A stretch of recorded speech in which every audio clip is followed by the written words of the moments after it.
Hello guys, welcome back to my channel. और आज का वीडियो काफ़ी इंपॉर्टेंट होने वाला है अगर आप रेलवे एग्जाम की तैयारी कर रहे हैं। तो आज की इस क्लास में हम लोग मिक्स जीके के प्रश्नों को देखेंगे। मिक्स जीके का मतलब दोस्तों है, इसमें कुछ प्रश्न जो है करंट अफेयर के लिए गए हैं, कुछ भूगोल के लिए गए हैं, कुछ इतिहास के लिए गए हैं। मान के चलिए दोस्तों कि हर टॉपिक से प्रश्न लिए गए हैं और ये सभी अपडेट दोस्तों परीक्षा की दृष्टि से बेहद महत्वपूर्ण है और आपकी तैयारी के लिए मददगार साबित होंगे। तो चलिए वीडियो को शुरू करते हैं पहले प्रश्न के साथ। और हाँ दोस्तों, मेरे आंसर देने से पहले अपना भी एक आंसर टिक कर ले और लास्ट में कमेंट करके जरूर बताएं कि आपने कितने आंसर सही किए हैं। और वीडियो अगर पसंद आए, अच्छी लगे तो वीडियो को लाइक कर दीजिएगा, साथ ही साथ चैनल को भी सब्सक्राइब कर लीजिएगा, क्योंकि दोस्तों इस चैनल पर आपको रोजाना जो है टॉपिक वाइज क्लास कराई जाती है जो आपके आने वाले सभी आगामी परीक्षाओं के लिए महत्वपूर्ण रहता है। तो चलिए वीडियो को शुरू करते हैं पहले प्रश्न के साथ। चलिए मेरे प्यारे साथियों, पहला प्रश्न आपकी स्क्रीन पे है। निम्न में से किस संस्था की स्थापना महात्मा गांधी ने नहीं की? बहुत ही अच्छा प्रश्न है दोस्तों, इस प्रश्न का सही आंसर दीजिएगा, ठीक है। निम्न में से किस संस्था की स्थापना जो है महात्मा गांधी ने नहीं की? तो दोस्तों इस प्रश्न का राइट आंसर हो जाएगा विश्व भारती, यानी option D is the right answer. विश्व भारती की स्थापना जो है महात्मा गांधी ने नहीं की है। बाकी दोस्तों फिनिक्स आश्रम हुआ, साबरमती आश्रम हुआ, सेवाग्राम आश्रम हुआ, इन तीनों आश्रमों का स्थापना जो है महात्मा गांधी जी के द्वारा हुआ है, ये आपको याद रखना है। जो विश्व भारती संस्था है ये महात्मा गांधी के द्वारा नहीं हुआ है, ठीक है। चलिए अगला प्रश्न देखिएगा। निम्न में से किस भू राजस्व निर्धारण से सर थॉमस मुनरो संबंधित थे? चलिए इस क्वेश्चन का सही आंसर दीजिएगा।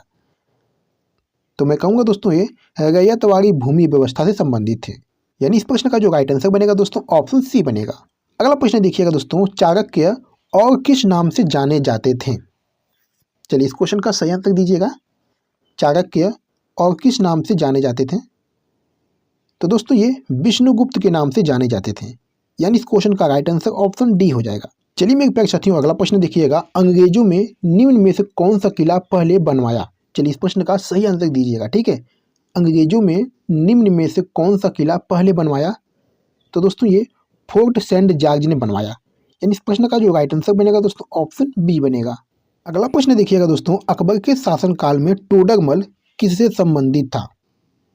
चलिए इस प्रश्न का सही आंसर दीजिएगा दोस्तों। अकबर के शासनकाल में टोडरमल किससे संबंधित था? मेरे प्यारे साथियों, अगर आप रेलवे ग्रुप डी एग्जाम की तैयारी करना चाहते हैं और हमारी वीडियो पर पहली बार विजिट किए हैं तो चैनल को जरूर सब्सक्राइब कर लें, इससे हमारी आने वाली सभी वीडियो का नोटिफिकेशन सबसे पहले मिलेगा दोस्तों।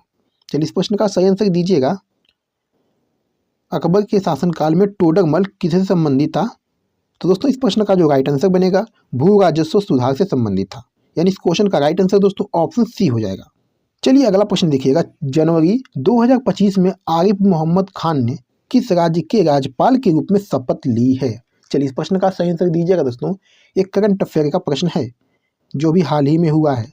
जनवरी 2025 में आरिफ मोहम्मद खान ने किस राज्य के राज्यपाल के रूप में शपथ ली है? तो मैं कहूँगा दोस्तों ये बिहार राज्य के राज्यपाल के रूप में शपथ ली है, यानी इस क्वेश्चन का राइट आंसर दोस्तों ऑप्शन सी हो जाएगा। चलिए दोस्तों अगला प्रश्न देखिएगा। अमेरिकी राष्ट्रपति जो बाइडेन ने जनवरी 2025 में कितने लोगों को सर्वोच्च नागरिक पुरस्कार से सम्मानित किया है? चलिए इस प्रश्न का सही आंसर दीजिएगा दोस्तों। अमेरिकी राष्ट्रपति जो बाइडेन ने जनवरी 2025 में कितने लोगों को सर्वोच्च नागरिक पुरस्कार से सम्मानित किया है? तो मैं कहूँगा दोस्तों ये 19 लोगों को सम्मानित किया है, यानी इस क्वेश्चन का जो राइट आंसर बनेगा दोस्तों ऑप्शन डी बनेगा। चलिए अगला प्रश्न देखिएगा। भारतीय संविधान के अनुसार निम्न में से कौन संसद के दोनों सदनों को या किसी एक सदन को स्थगित कर सकता है? भारतीय संविधान के अनुसार निम्न में से कौन संसद के दोनों सदनों को या किसी एक सदन को स्थगित कर सकता है?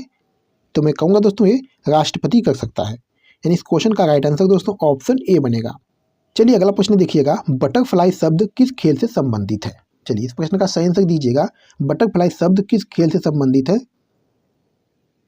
तो मैं कहूँगा दोस्तों ये तैराकी से संबंधित है, यानी इस प्रश्न का राइट आंसर ऑप्शन बी हो जाएगा। चलिए अगला प्रश्न देखिएगा। भारत की इंटीग्रेटेड मिसाइल विकास योजना किस साल में डॉक्टर APJ अब्दुल कलाम की अध्यक्षता में प्रारंभ हुई? बहुत ही अच्छा प्रश्न है दोस्तों, इस प्रश्न का सही आंसर देने का प्रयास करिएगा।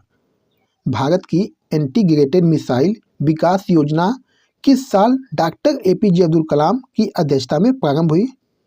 तो मैं कहूँगा दोस्तों ये 1982 और 83 में प्रारंभ हुई, यानी इस प्रश्न का जो राइट आंसर बनेगा दोस्तों ऑप्शन डी बनेगा।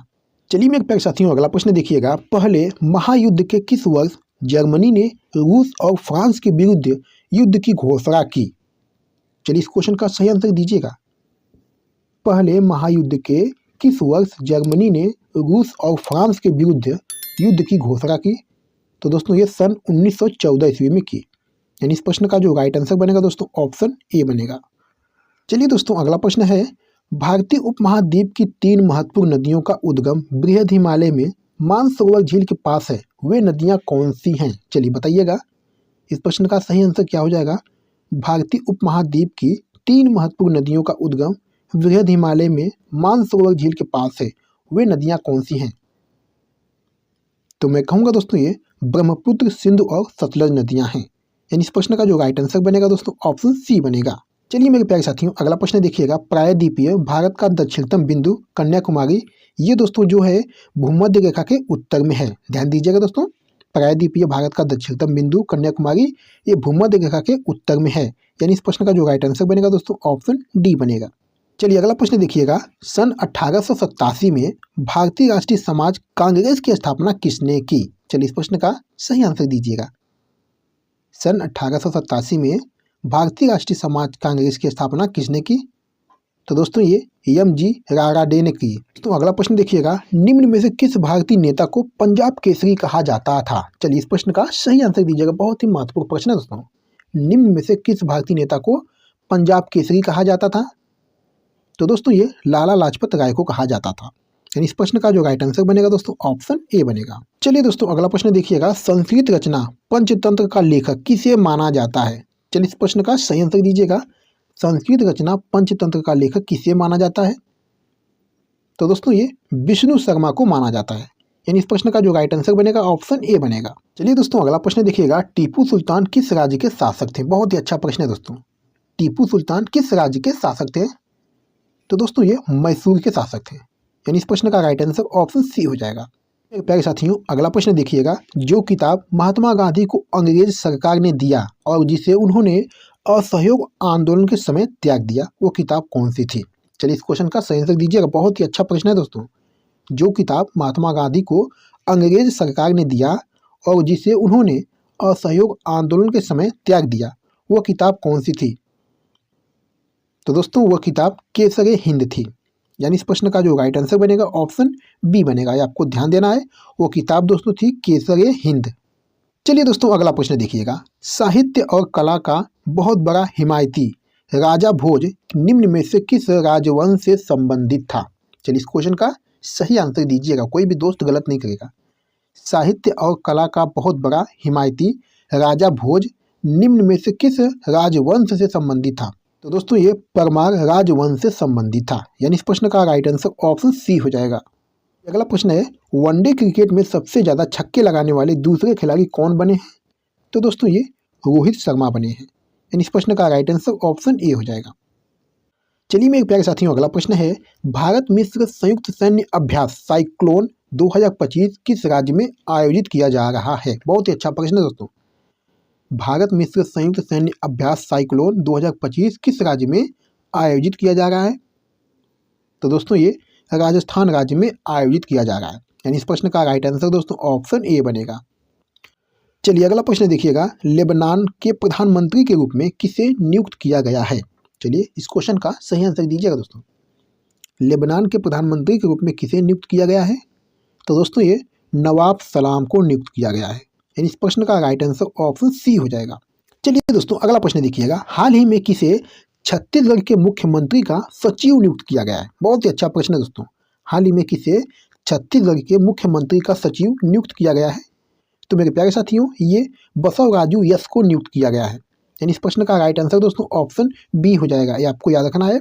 हाल ही में दोस्तों छत्तीसगढ़ के मुख्यमंत्री का सचिव जो है बसवराजू यस को नियुक्त किया गया है।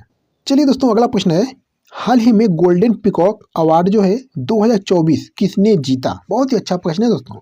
हाल ही में गोल्डन पीकॉक अवार्ड जो है 2024 किसने जीता? तो दोस्तों ये कोल इंडिया लिमिटेड ने जीता। आपको ध्यान देना दोस्तों, जो गोल्डन पीकॉक अवार्ड जो है 2024 का ये कोल इंडिया लिमिटेड ने जीता। यानी इस प्रश्न का जो राइट आंसर बनेगा दोस्तों ऑप्शन ए बनेगा।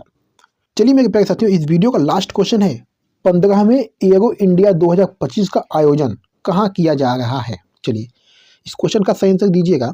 15वें एरो इंडिया 2025 का आयोजन कहाँ किया जा रहा है? तो मैं कहूँगा दोस्तों ये बेंगलुरु में किया जा रहा है। यानी इस प्रश्न का जो राइट आंसर बनेगा दोस्तों ऑप्शन ए बनेगा। 15वें एरो इंडिया 2025 का आयोजन जो है ये बेंगलुरु में किया जा रहा है, ये आपको याद रखना है। तो मेरे प्यारे साथियों, वीडियो को समाप्त करते हैं। आज की वीडियो में बस इतना ही। अगर वीडियो को पसंद आई, अच्छी लगी है तो वीडियो को लाइक कर दीजिएगा, ठीक है, और साथ ही साथ चैनल को भी सब्सक्राइब कर लीजिएगा। तो चलिए फिर मिलते हैं आपसे अगली वीडियो में, तब तक के लिए धन्यवाद।